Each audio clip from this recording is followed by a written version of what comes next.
hayag ng kanyang salita. Yan, di po tayo magsimula. Tayo pong lahat muna ay manalangin.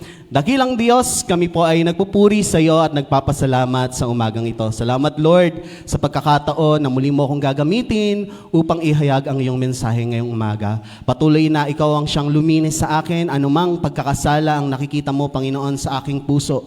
Patuloy na pakalinisin mo po ako upang maging kalugod-lugod na ibahagi ang iyong salita. Patuloy na manguna ka at mangusap sa buhay ng mga kapatid kong ito. Nawa, Panginoon, ang banal na Espiritu mo ang patuloy na kumilos po sa buhay po ng bawat isa. Ikaw ang siyang maitaas, ikaw ang siyang manguna, Panginoon, ngayong umaga. Sa iyo po namin binabalik ang lahat ng papuri at pasalamat sa pangalan ni Jesus.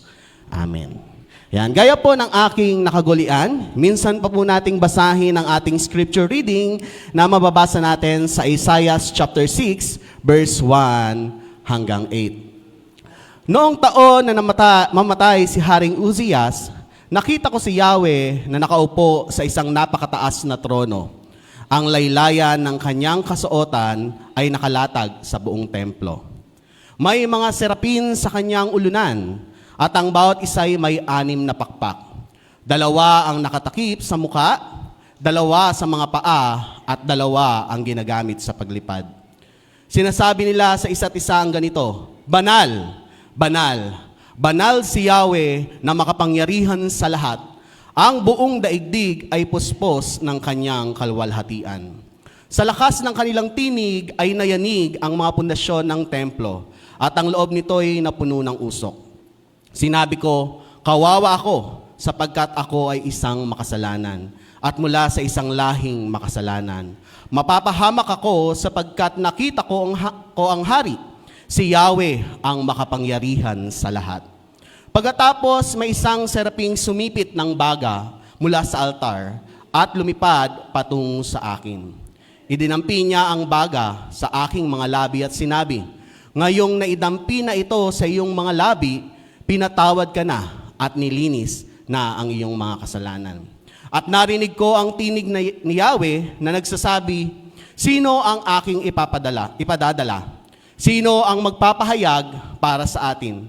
Sumagot ako, narito po ako ang inyong isugo. Yan, ang pag-aaralan po natin sa umagang ito ay pinamagatan ko pong Beginning God's Ministry. At yan po yung ating team din ngayong buwan ng Setyembre. Yan, upang maunawaan po natin ang salitang ministry, yan, tingnan po muna natin ang kahulugan nito. Ano nga po ba ang ibig sabihin ng ministry? Yan, ang salitang ministry po ay mula sa salitang Griego na diakoneo, na ang ibig sabihin ay maglingkod, o douleo, na ang ibig sabihin ay maglingkod bilang isang alipin.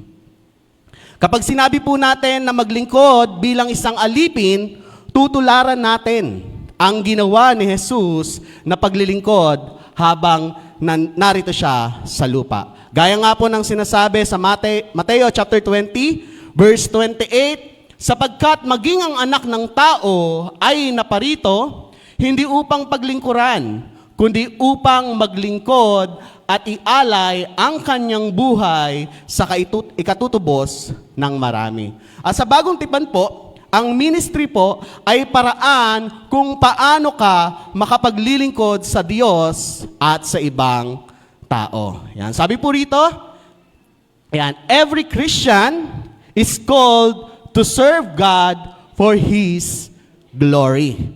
Ang bawat Kristiyano po ay tinawag upang maglingkod sa Diyos para sa kanyang karangalan. Amen po ba? Yan, naniniwala po ba kayo dito?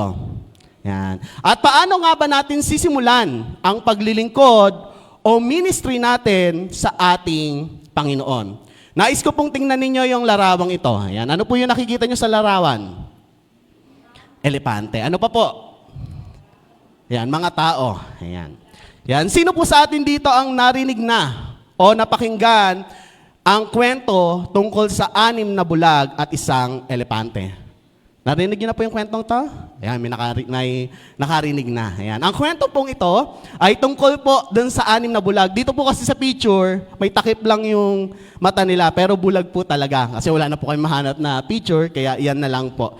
Ayan. Yan. Sa unang pagkakataon ay makakahawak ng isang elepante.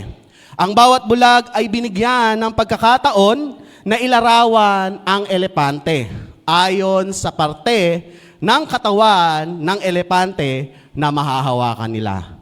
Yung una po, yan.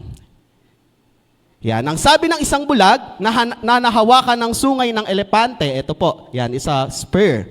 Yan. Ang elepante ay isang sibat kasi nahawakan niya po yung sungay ng elepante. Yan, sabi niya ang elepante po ay isang sibat. Yan, ang sabi naman ng pangalawang bulag na humawak sa kanyang tenga. Yan, yung nasa taas po. Yan, ang elepante ay isang pamaypay. Yan, yung pangatlong bulag na hawak naman yung buntot ng elepante. Yan, ang elepante ay isang lubid. Yan, sabi ng bulag. Yan. At ang sabi naman po nung pang-apat na bulag na humawak sa kanyang katawan.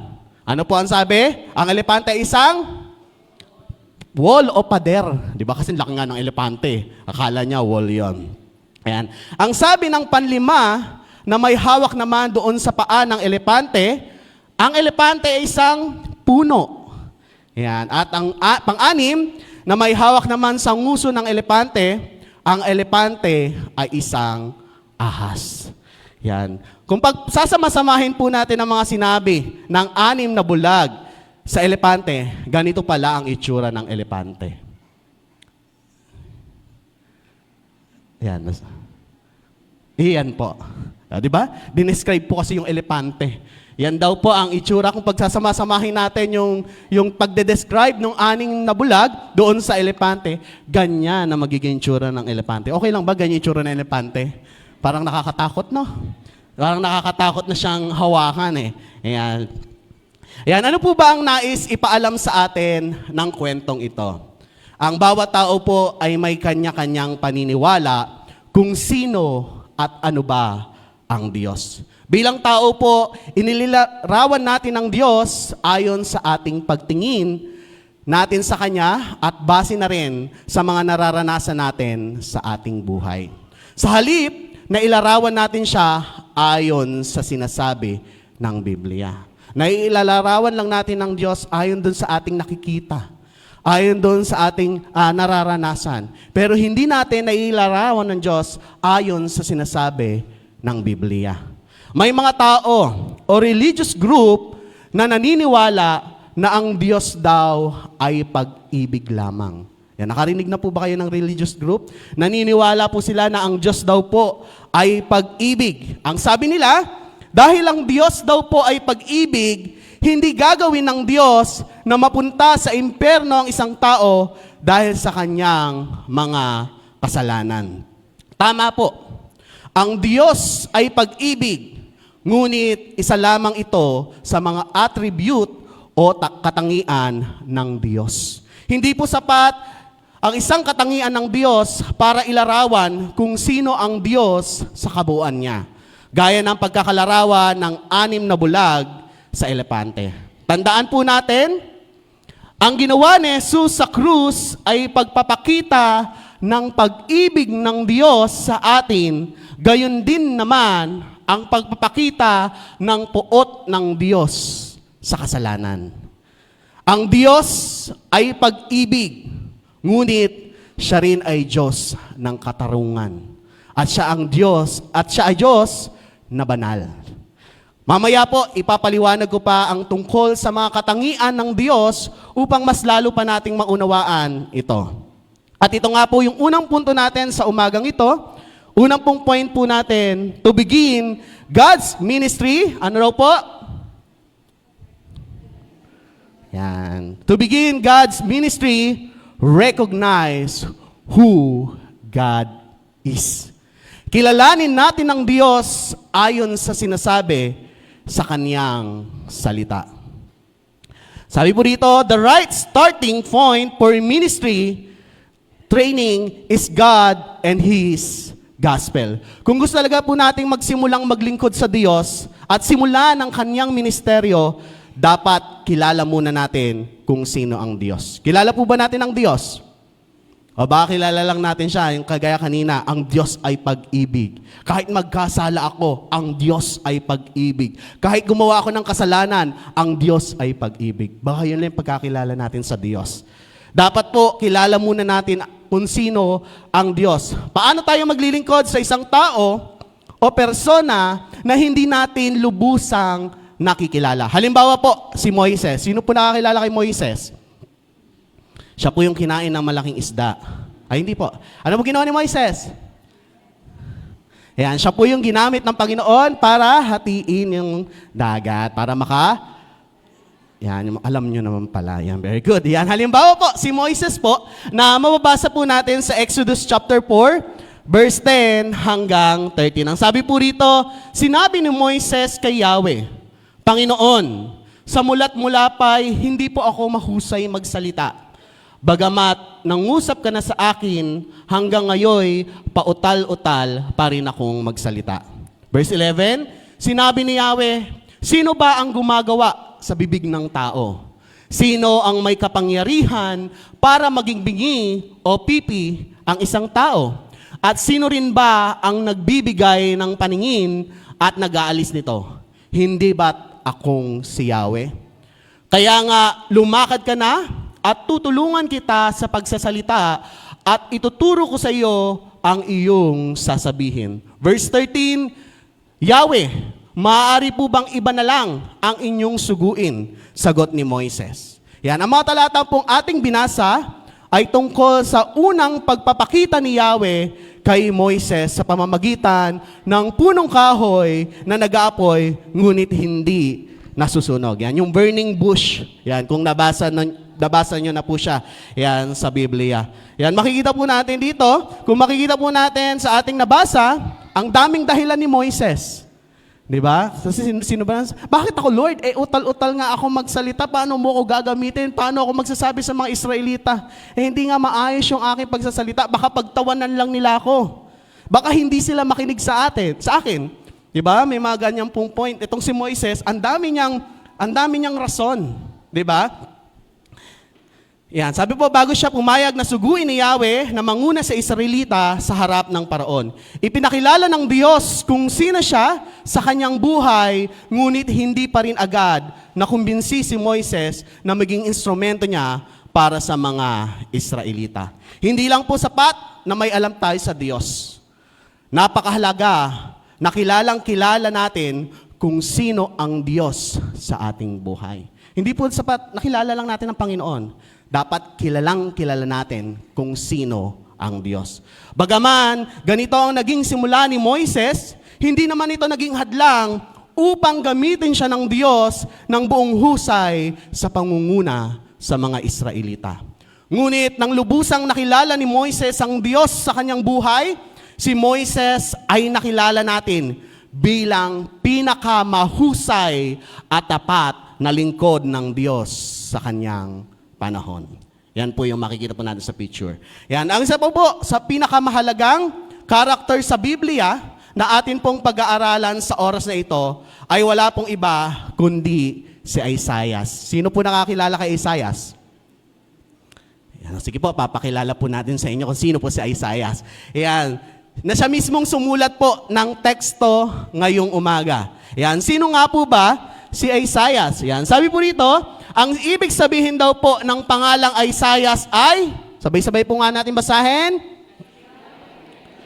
Yan, si Yahweh ay kaligtasan. Yun po yung ibig sabihin ng pangalang Isaiah. Siya ang sumulat ng mga mahalagang propesiya patungkol sa pagdating ng tagapagligtas na si Jesus na mababasa natin sa kanyang aklat na Isaiah. Ilan po sa mga propesiya na kanyang naisulat tungkol kay Jesus ay mababasa po natin sa Isaiah chapter 7 verse 14 at Isaiah chapter 53 verse 6 hanggang 8. Ito po yung sinasabi. Dahil dito, si Yahweh mismo ang magbibigay sa inyo ng palatandaan. Maglilihi ang isang dalaga at magsisilang ng isang sanggol na lalaki at tatawagin sa pangalang Emmanuel. Isaiah chapter 53 verse 6, tayong lahat ay tulad ng mga tupang naliligaw. Nagkanya-kanya tayo ng lakad. Ngunit ipinataw ni Yahweh sa kanya ang kaparusahang tayo ang dapat tumanggap. Siya ay binugbog at pinahirapan, ngunit hindi kumibo kahit isang salita. Tulad ay tupang nakatakdang patayin, parang korderong hindi tumututol kahit na gupitan, at hindi umiimik kahit kaunti man. Verse 8, nang siya'y hulihin at hatulan upang mamatay, wala man lamang nagtanggol sa kanyang kalagayan. Siya ay pinatay dahil sa sala ng sangkatauhan. Yan, ilang daan po bago ipanganak si Jesus, ay ipinakita na ni Yahweh kay Isaias ang mangyayari kay Jesus. Galing po, no? Yan, kasi saan po natin mababasa ang book ng Isaias? Hindi. Ayan po, hindi na lang. Saan po natin mababasa ang book ng Isaias? In Old Testament. Di ba makikita po natin doon na wala pa si Jesus. Di ba? By flesh. Makikita natin doon pa lang sa book ng Isaiah, ipinakita na ni Yahweh kung sino si Jesus at ano ang mangyayari sa kanya. Di ba? Sa Isaiah chapter 6 verse 1 to 8, si Isaiah ay nakikita ng isang pangitain mula kay Yahweh. Tingnan po natin muli yung Isaiah chapter 6 verse 1. Ayan, noong taon na mamatay si Haring Uzias, nakita ko si Yahweh na nakaupo sa isang napakataas na trono. Ang laylayan ng kanyang templo, ng kanyang kasuotan ay nakalatag sa buong templo. Ano ba ang mga nakita ni Isaiah sa kanyang pangitain? Unang nakita po ni Isaiah ay ang kadakilaan ng Diyos. Yan. Paano sisimulan ang Isaiah chapter 6? Sinimulan ito sa isang balita, napatay na ang hari ng Juda na si Haring Ozias. Sino ba si Haring Ozias? Si Haring Ozias po, sabi po rito, ay naging hari ng Juda sa loob ng 52 taon. Yan, isa sa mga haring pinaglilingkuran ni Isaias, nagsimula bilang mabuting hari, ngunit nang siya ay naging makapangyarihan, naging palalo siya at ito ang naging dahilan ng kanyang pagbagsak. Yan, makikita po natin si Haring Ozias, siya po ay pinaglingkuran nitong si Isaias. Tandaan natin na sa kahit anong organisasyon o institusyon, isang pagsubok ang mawalan ng isang pinuno o isang leader. Amen po ba? Di ba? Ang hirap kapag walang leader na namumuno. Gaya po din sa church, kung wala po tayong pastor, ano kayo mangyayari sa simbahan natin? Di ba? Parang wala. Kasi wala tayong susundin. Walang magpapasunod ng mga batas ng mga dapat nating gawin bilang Kristiyano. Lalo pat isang hari ng bansa, kapag nawala ang isang hari sa bansa, ibig sabihin ay kawalan rin ito ng estabilidad sa pamumuno. Bagaman maaaring palitan ang isang hari, panibagong hamon naman ang pagpapalit ng liderato. Ang hirap di ba? Kapag pinalitan ng bagong namumuno, parang ang hirap, ang dami na namang pakikisama, ang dami namang patutuparin, di ba?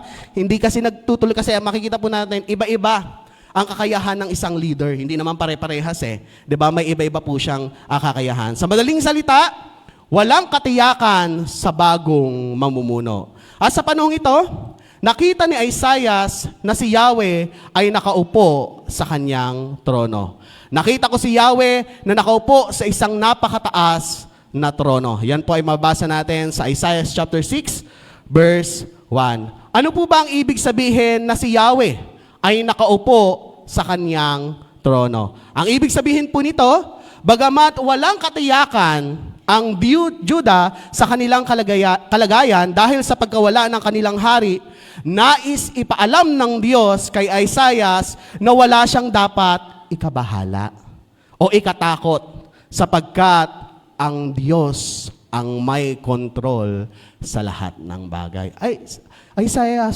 relax ka lang. Kahit wala si Haring Ozias, nandito ako.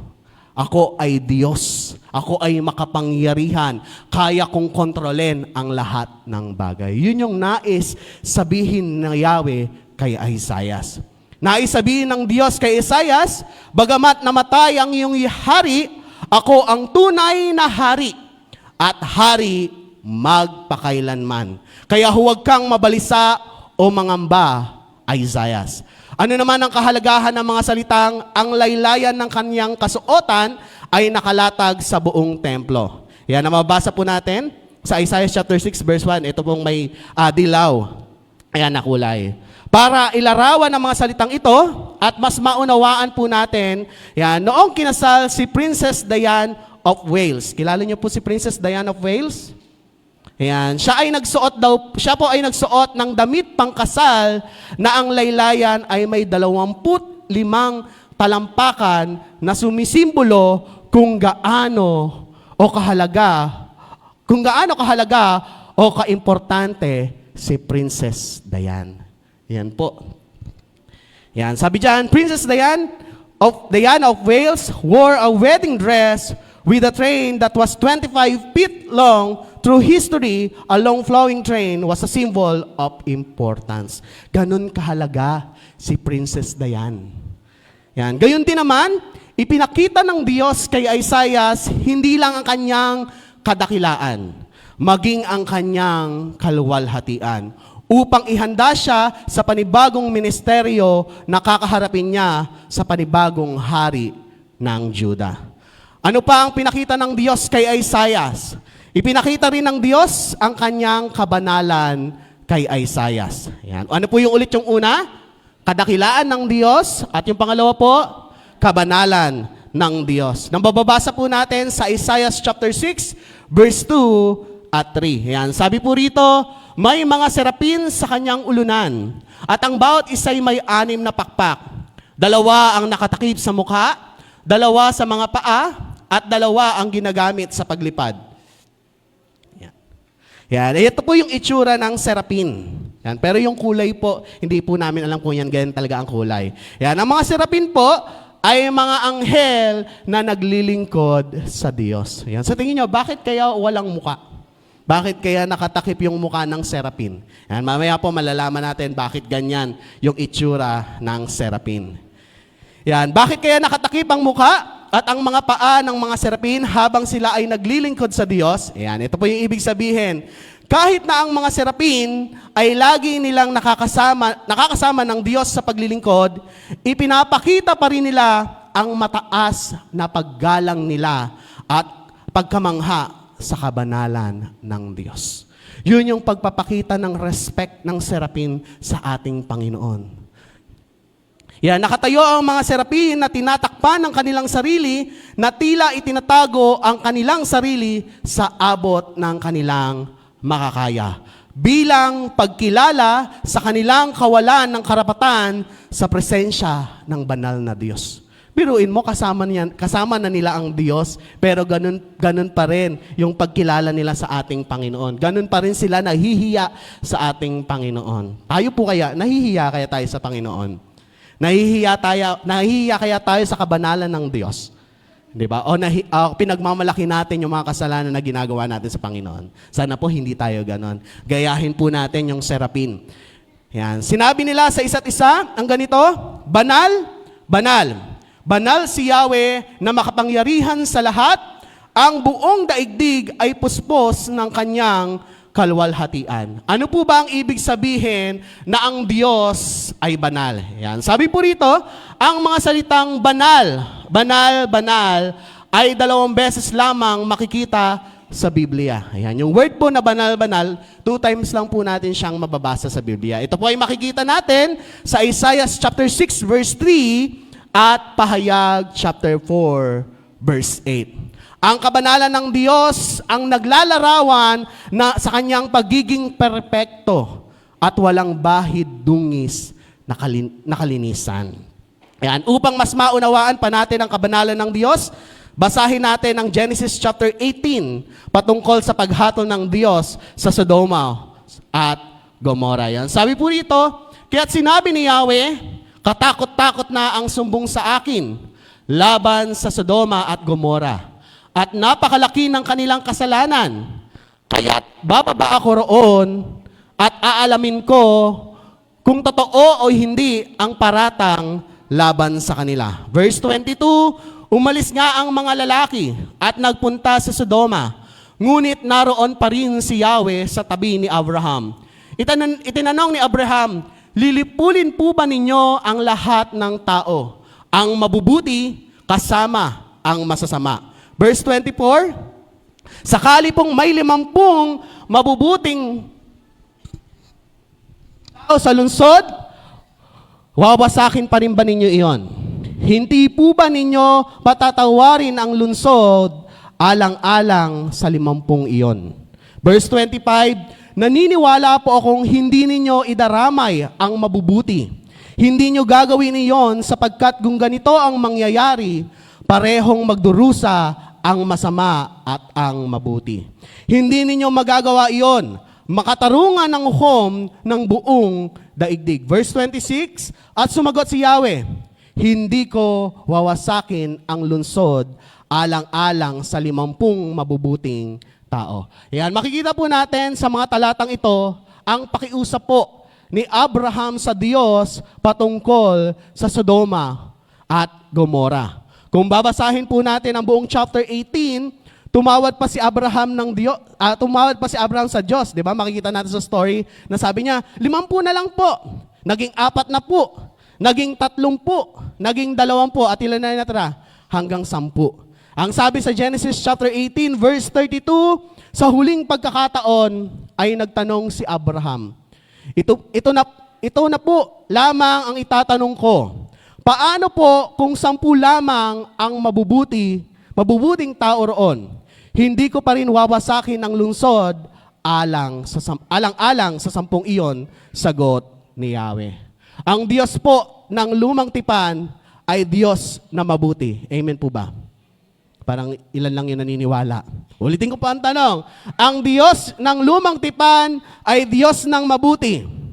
Amen. Yan. Mapagpatawad ang Diyos at mapagmahal. Hindi po totoo ang sinasabi ng iba na ang Diyos ng lumang tipan ay Diyos na masama at mamamatay tao. Di ba? Yan yung mga lumalabas nito. Maraming mga false teaching o mga false preacher na nagsasabi na ang Diyos daw sa Old Testament ay mamamatay tao.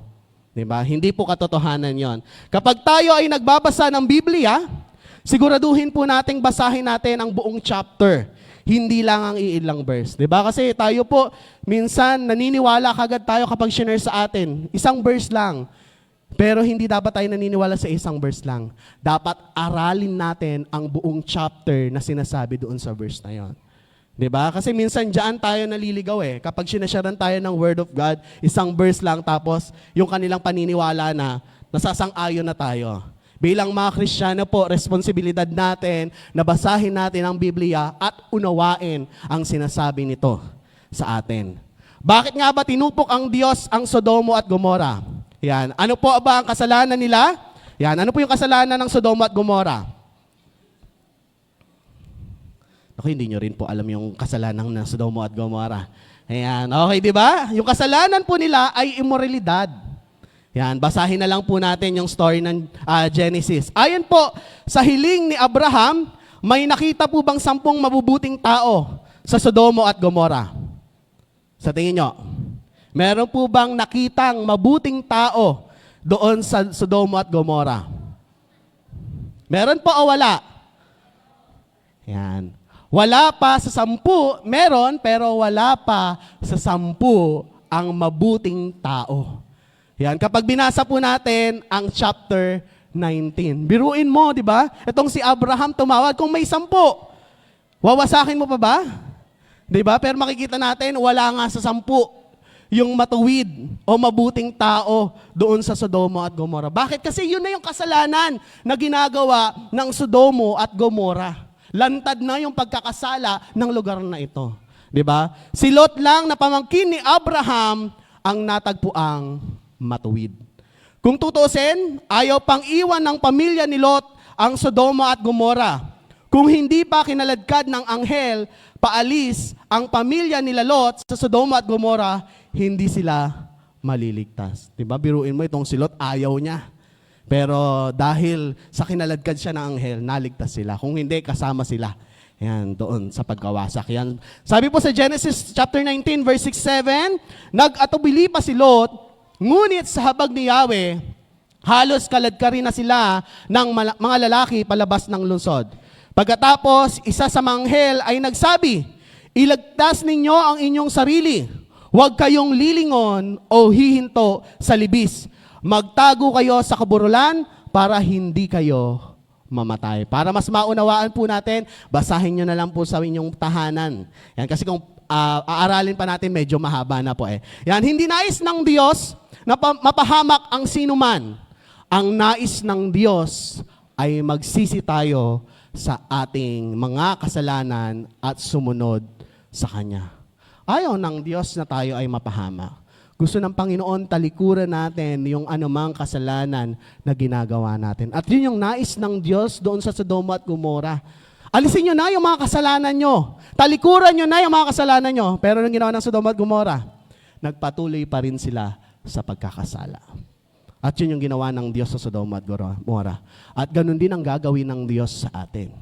Kung patuloy tayong gagawa ng kasalanan, huwag nating hayaan na paluin tayo ng Diyos. Diba? Sabi nga natin, mas masakit ang palo ng ating Panginoon. Dahil ang Diyos ay banal, hindi maaari na konsintihin niya ang kasalanan. Ito ay tiyak na hahatulan niya. Diba? Hindi kinukonsintihin ng Diyos ang kasalanan. Sabi rito, since God is holy, He cannot tolerate sin, He will judge sin. Sabi po sa 1 Peter chapter 1 verse 15 hanggang 16, dahil ang Diyos na pumili sa inyo ay banal, dapat din kayong magpakabanal sa lahat ng inyong ginagawa. Sapagkat nasusulat, ano po ang sabi?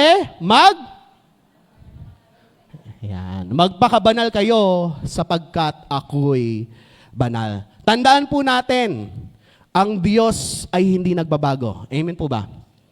Kung sino siya noon, siya pa rin ang Diyos natin ngayon. Parehas pa rin po ang pamantayan niya patungkol sa kasalanan. Ang Diyos po natin ay ayaw niya ng kasalanan. Paano po ba natin makikilala na lubusan ang Diyos sa ating buhay, bagamat hindi tayo katulad ni Isaias na nakita ang Diyos sa isang pangitain? Mababasa naman po natin kung sino ang Diyos sa ating mga Biblia. Kaya't hinihikayat ko po kayo na araw-araw nating basahin at pag-aralan ang Biblia. Paano natin mapaglilingkuran ang ating Diyos ng buong puso, isip at lakas kung hindi naman natin talaga siya tunay na kilala? Kung gusto nating makilala ang Diyos, basahin natin ang Biblia. Diba? Kilalanin natin ang Diyos. Sino ba ang Diyos sa ating buhay? Balikan pong natin muli, paano nga ba natin sisimulan ang paglilingkod o ang ministry natin sa ating Panginoon? Ano po yung una? Recognize who God is. Kilalanin natin ang Diyos sa ating buhay. Pangalawa po at panghuli. Yan, 2 points lang po yung gusto kong i-share sa inyo ngayong umaga. Ano po yung pangalawa?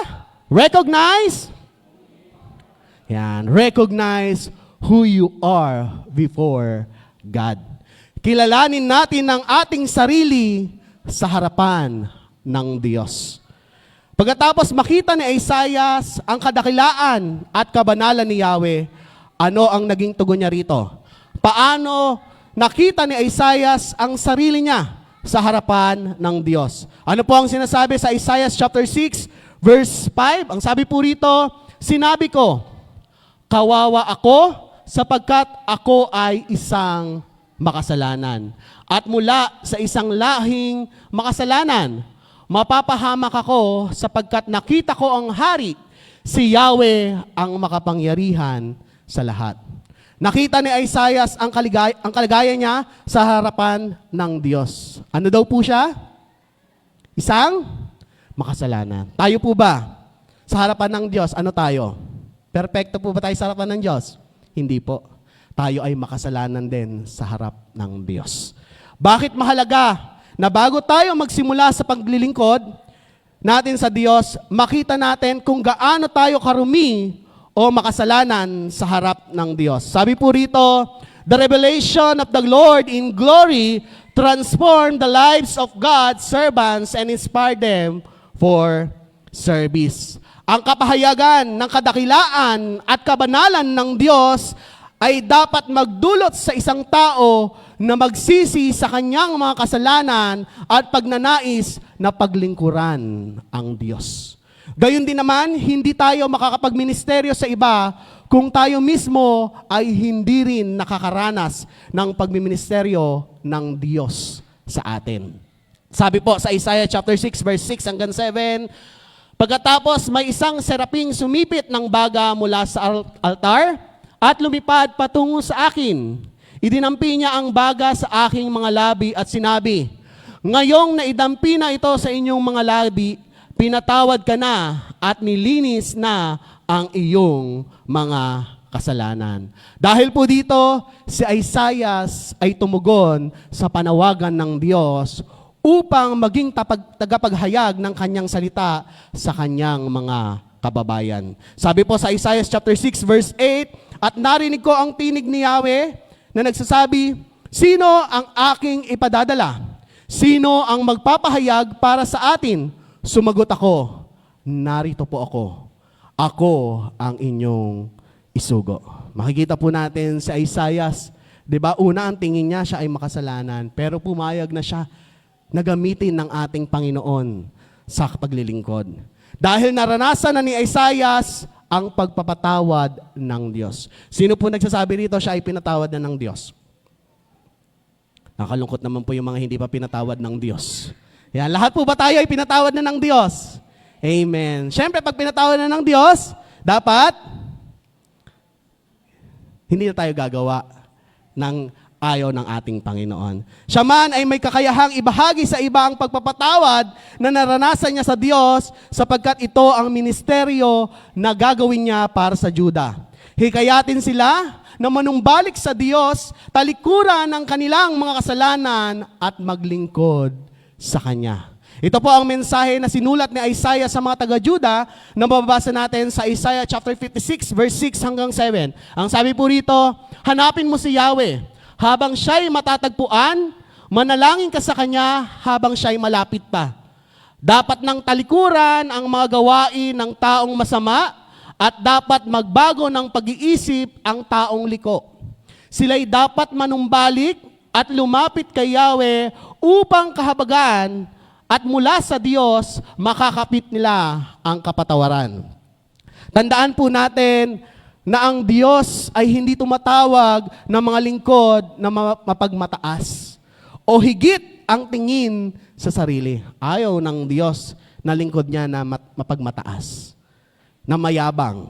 Yan. Ang pinipili niya ay yung mga taong mapagpakumbaba sa Kanya at nais magsisi ng kanilang mga kasalanan. Kung maaalala po natin sa kwentong ang Pariseyo at ang maniningil na buwis, sino po ang kinalugdan ng Diyos? Ang Pariseyo po ba o ang maniningil ng buwis? Yan. Ang Pariseyo ba na matuwid ang tingin sa sarili? O ang maniningil na buwis na dinadagukan ng kanyang dibdib at sinasabi, O Diyos, mahabag po kayo sa akin na isang makasalanan. Kung titingnan po natin, sino po ang kinalugdan ng Diyos? Yung maniningil ng buwis. Dahil dito, siya po ay nagpakumbaba. Katulad din po ni Isaiah na nakita ang kanyang sarili na makasalanan sa harapan ng Diyos, ganito rin ang nararamdaman ni na Pedro at Pablo. Nang maranasan nila ang kadakilaan at pag-ibig ng Diyos sa kanila. Yan, ito po. Yan, si Pedro po, ito po yung sa Lucas chapter 5 verse 8. Nang makita iyon ni Simon Pedro, siya'y lumuhod sa harap ni Jesus at sinabi, lumayo kayo sa akin, Panginoon, sapagkat ako'y isang makasalanan. Sabi naman po ni Pablo sa 1 Timothy chapter 1 verse 16, ngunit akong pinakamasama ay kinahabagan upang ipakita ni Kristo sa pamamagitan ko ang kanyang lubos na pagtsatsaga at upang ito'y maging halimbawa sa mga sasampalataya at bibigyan ng buhay na walang hanggan.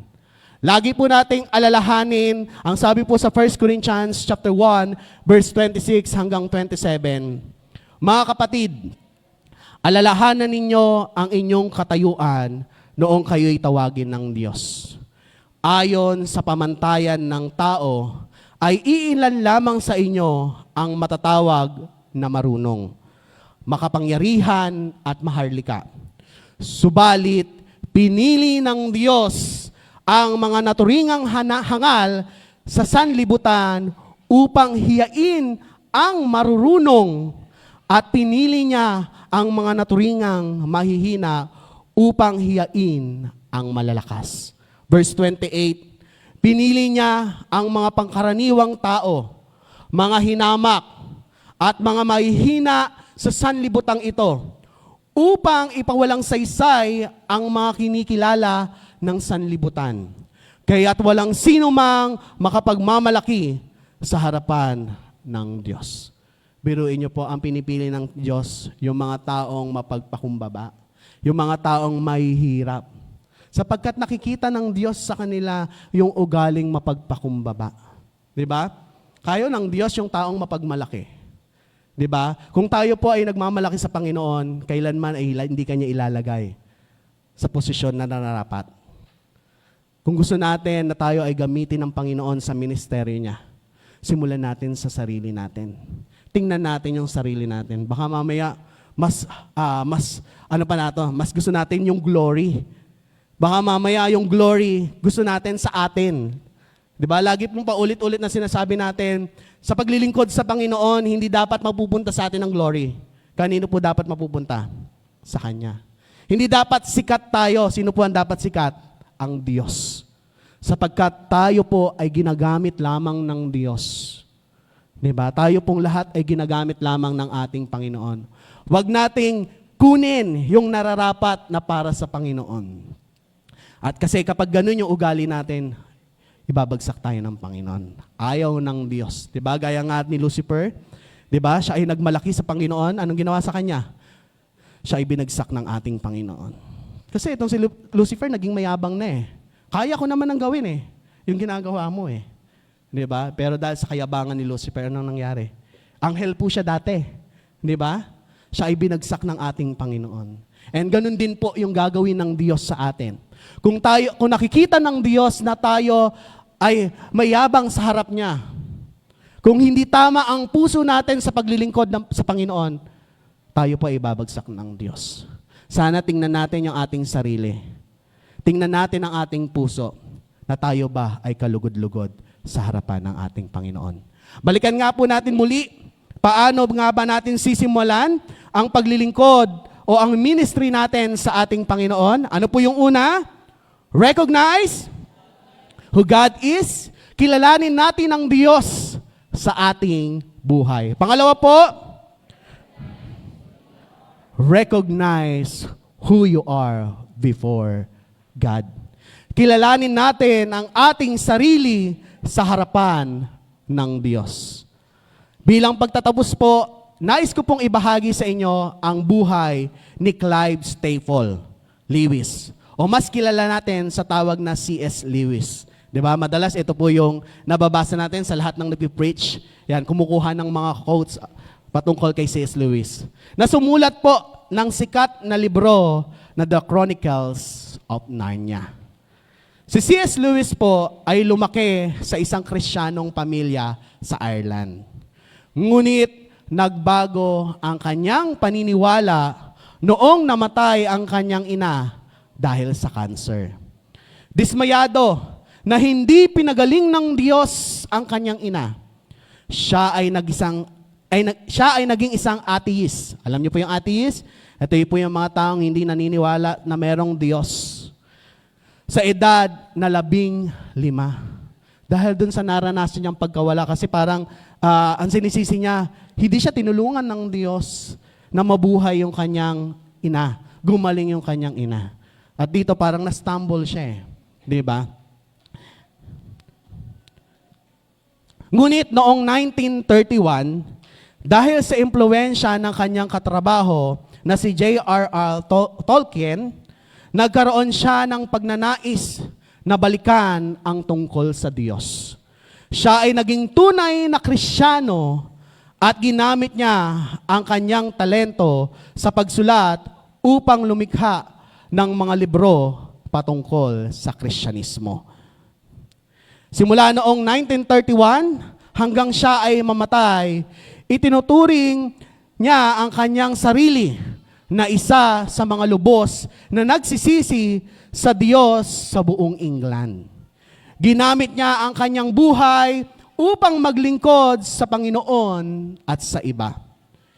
Isa sa mga iniwan na kataga ni C.S. Lewis ay, "Look for yourself and you will find in the long run only hatred, loneliness, despair, rage, ruin, and decay. But look for Christ and you will find Him. And with Him, everything else thrown in." Sa oras na ito, kung sa tingin mo ay tinatawag ka ng Diyos na magsimulang maglingkod sa Kanya, ngunit nahahadlangan ka dahil sa tingin mo ay hindi ka karapat-dapat upang maglingkod sa Kanya, nais ng Diyos na lumapit ka sa Kanya at humingi ng tawad gaya ni Isaias. Nais ng Diyos na linisin ka at gamitin ka upang maging instrumento sa Kanyang ministeryo. Hindi man po tayo karapat-dapat sa habag ng Diyos, inibig niya pa rin tayo sa kabila ng ating pagkakasala. Tayo pong lahat ay tumayo sa ating pagtatapos. At habang inaawit po natin itong awiting pong ito, ay gawitin po natin siyang panalangin. Gawin natin siyang panalangin sa ating mga buhay.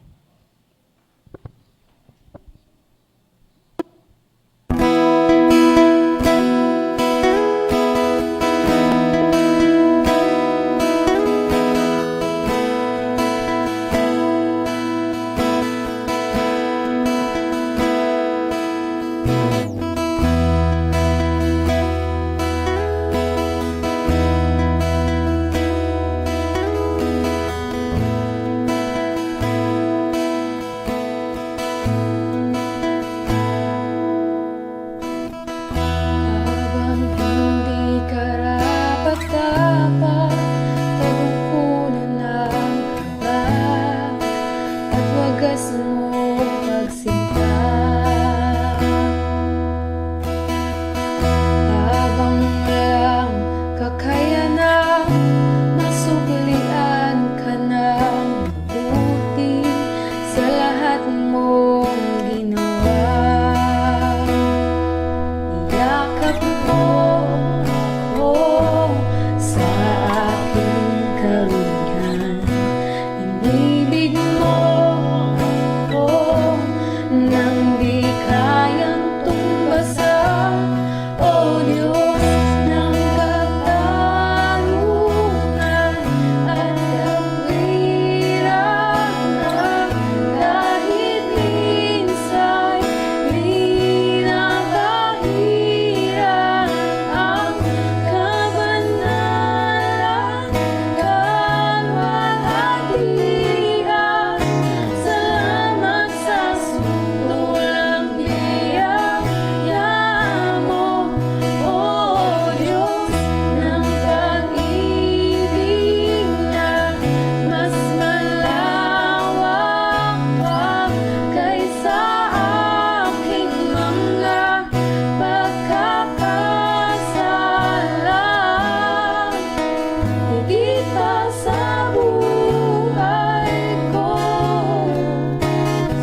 namin, Panginoon, hindi man kami karapat-dapat sa iyong harapan. Kami makasalanan, Panginoon, pero salamat sa pag-ibig mo. Salamat, Panginoon, dahil ibinigay mo ang iyong buhay para sa amin.